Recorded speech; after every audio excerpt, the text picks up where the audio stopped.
kami perwakilan dari kelompok. Kelompok berapa ya? Kita dua. Perwakilan dari kelompok 2 yang mempresentasikan materi modul 6 yang membahas tentang pengawasan. Neneng, jangan malu-malu. Kalau gitu kita semuanya temannya di kita lagi kita dewasa. Ya. Kita bukannya dilihatin dah. Jadi saya aja kita nggak usah malu. Di sini aja suaranya. Kita bisa nggak bisa semuanya orang ada yang jadi buat step pertama kan nanti kelihatan mesti sih ya ya jadi buat sebenarnya kalau udah hilang yang banyak kan yang lagi di sini jadi buat step pertamanya itu perkenalan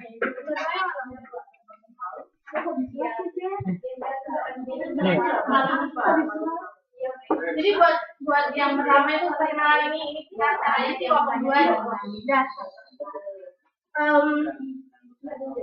udah langsung aja. Jadi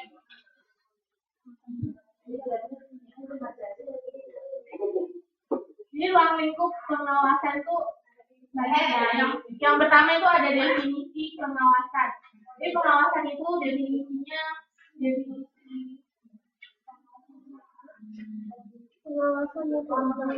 pengawasan itu adalah sebagai suatu upaya yang dilakukan oleh para manajer untuk menjaga agar kegiatan-kegiatan yang dilakukan oleh karyawan sesuai dengan rencana yang telah ditetapkan oleh organisasi atau perusahaan. Jadi, oke.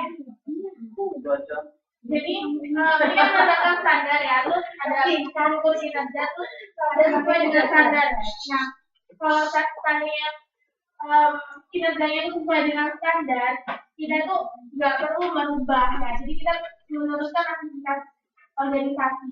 Tapi kalau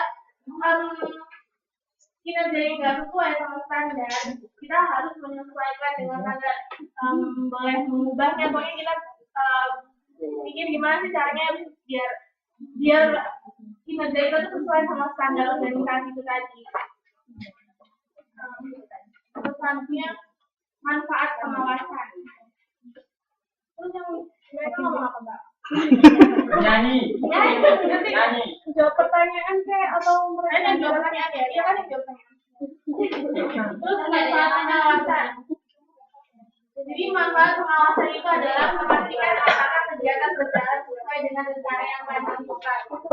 Jadi manfaat sama definisi itu hampir sama.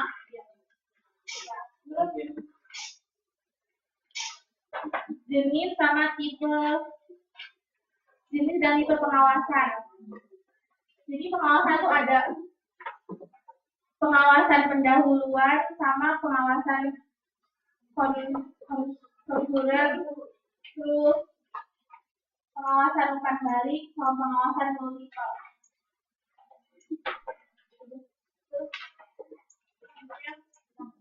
Proses pengawasan.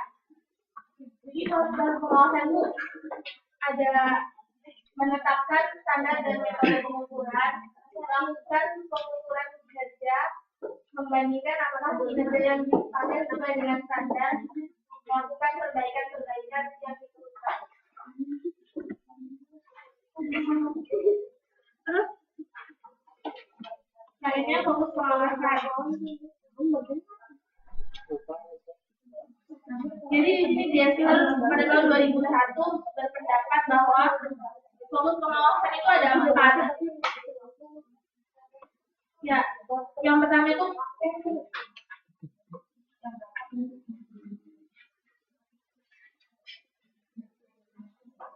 adalah kualitas atau quality.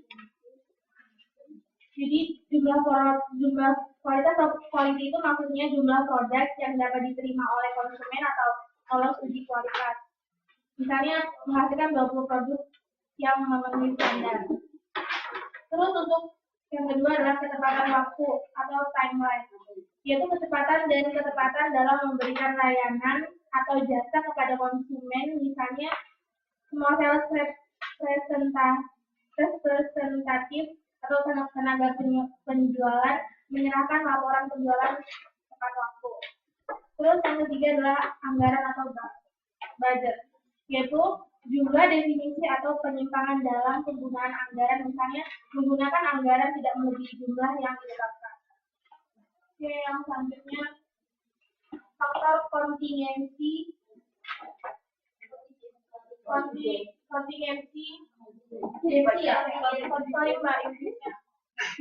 dalam pengawasan. Ya. Ini ada variabel kontingensinya. Untuk lingkungan organisasinya, kalau kondisinya kecil, cara merekomendasi pengawasannya itu informal, pribadi, manajer, berkeliling. Jadi informal, pribadi, itu manajer berkeliling untuk mengawasi. Kalau kondisinya itu besar, itu formal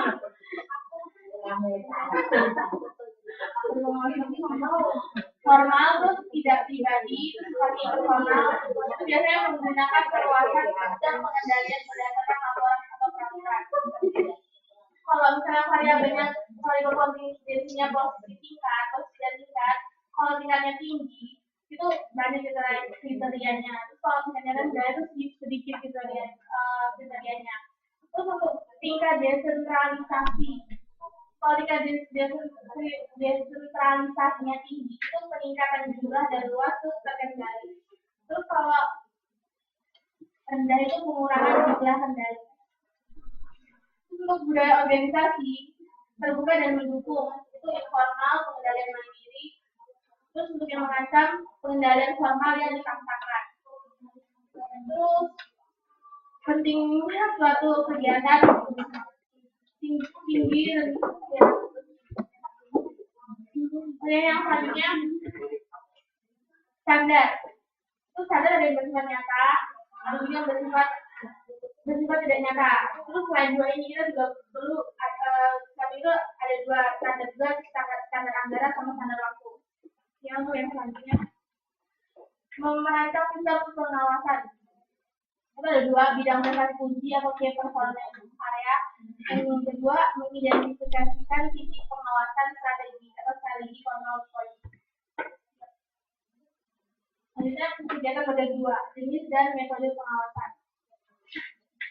Metode pengawasan non kuantitatif itu ciri-cirinya adalah menginspeksi secara langsung dan rutin, mengkaji laporan baik secara lisan maupun tulis, melakukan observasi atau penelitian, melakukan brainstorming dengan bawahan secara berkala, kemudian melakukan evaluasi terhadap pelaksanaan sidang.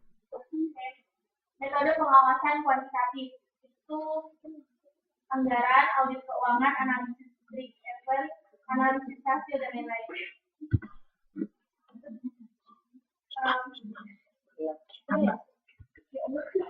Udah habis? Oke, demikian presentasi dari kita. Udah habis? Belum, Mbak. Ada satu slide lagi loh. Masih. Misalkan buat teman-teman kalau mau ada pertanyaan, kalau kita bisa jawab maksimal mungkin, tapi jawabannya kembali ke Mbak Risa. Apakah benar, apakah salah? Karena kita sama-sama. Gimana sih? Ada yang mau nanya? Mbak tanya Mbak. Ya. Tadi kan Mbak jelasin ada apa istilah desentralisasi. Apa yang dimaksud dengan desentralisasi itu? Google. Bentar, aku tahu definisinya apa. Itu.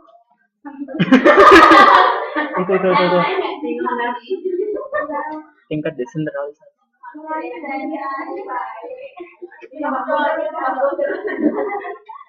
Ada pertanyaan lain? Ya, tapi ini yang jawab. Saya nggak bisa dengar para dia siapa? Kamu jawab. Kita partisipasinya ya.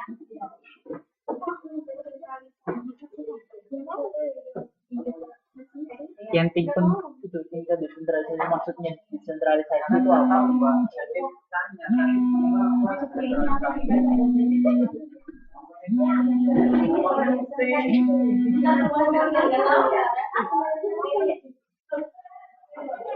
Bisa dipercepat nggak waktunya, kurang?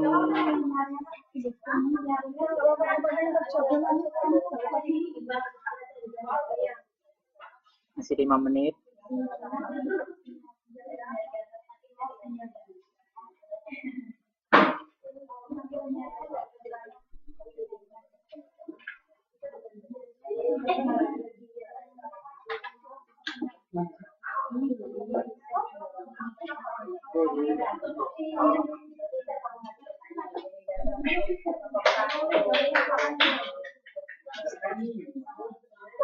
Oke. Kayaknya jauh sama teman kita ya. Maaf. Desentralisasi. Setahu saya, desentralisasi itu penyaringan, peningkatan atau pengurangan jumlah kendali yang dilakukan oleh tiap perusahaan. Gini, jadi ada tambahan dari saya. Jadi desentralisasi itu sama dengan mendelegasikan atau pengalihan bagian wewenang formal manajer kepada bawahannya. Jadi contohnya gini, kan dalam satu perusahaan gitu ya, kan manajer itu kan punya tugas sendiri. Tapi kan manajer nggak mungkin kan bekerja sendiri, dia tuh pasti butuh bawahan. Ya, nggak mungkin langsung terjun. Nah, desentralisasi di sini itu, jadi itu manajernya itu bisa mengalihkan bagian wewenangnya gitu untuk memimpin itu tadi, buat kita itu sama buat bantu lah, buat bawahannya, di bawahnya manajer itu apa sih, ada bawahannya gitu. Itu mendesentralisasi itu maksudnya pengalihan wewenang. Gimana Mas? Gimana Marita, benar gak jawabannya? Iya, yang lain ada jawaban lain. Ada nggak? Ya pokoknya tadi yang mendesentralisasi itu pengalihan wewenang dari atasan itu ke bawahan gitu. Karena kan atasan itu kan nggak mungkin kerja sendiri. Jadi itu intinya pengalihan pengawasan gitu Mbak ya? Betul. Oke, ada pertanyaan lagi nggak? Masih ada nggak waktunya? Masih ada 2 menit. 3 pertanyaan. Oh iya, Masih 2 pertanyaan lagi. Yang kalian sedang mau nanya, kalau sudah jawab nggak bisa ya. Ayo, mau tanya. Ada yang mau tanya? Tadi saya ada yang mau tanya nggak? Ada yang mau tanya nggak? Kalau misalnya ada, saya jawab. Ntar kalau salah ya. Aku yang tanya. Iya. Iya. Yang lain ya, mau tanya. Kalau tanya lagi boleh nggak? Boleh. Yang lain. Apa? Ayo susah-susah. Ya mau cepetan ngomongin yang habis lah. Pengawasan dengan 1 menit. Ya Mbak, ada. Iya tanya. Ya. Jadi Mbak, terima kasih. Ya, saya mau tanya mengenai metode pengawasan. Ya. Dari metode pengawasan itu sendiri itu ya maksudnya apa?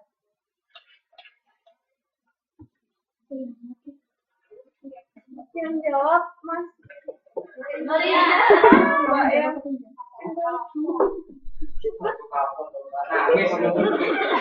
Iya, kalau Mas Nurinya lagi banget ya yang jawab. Metode pengawasan itu kan cara-cara pengawasan. Jadi dalam perusahaan itu ada cara-cara pengawasan. Terus pengawasan itu biasanya untuk karyawan. Dari karyawan di cara data, cara bicara, cara kerja, terus dalam bekerja dalam 1 hari waktu itu bisa menghasilkan beberapa produksi gitu. Terusan cara sopan santun juga itu termasuk pengawasan. Ya seperti itu lagi. Ada jawabannya enggak? Masih ada 1 menit. 1 menit lagi. Ada pertanyaan enggak di teman-teman? Ada enggak? 15 detik lagi. Ada kah? Ayo Mas Nurinya. Badan terhormat Mbak Rita, apa ada pertanyaan buat Mas? Enggak punya Mas Nurinya jawab. Iya Mbak tanya ntar jadi jawab.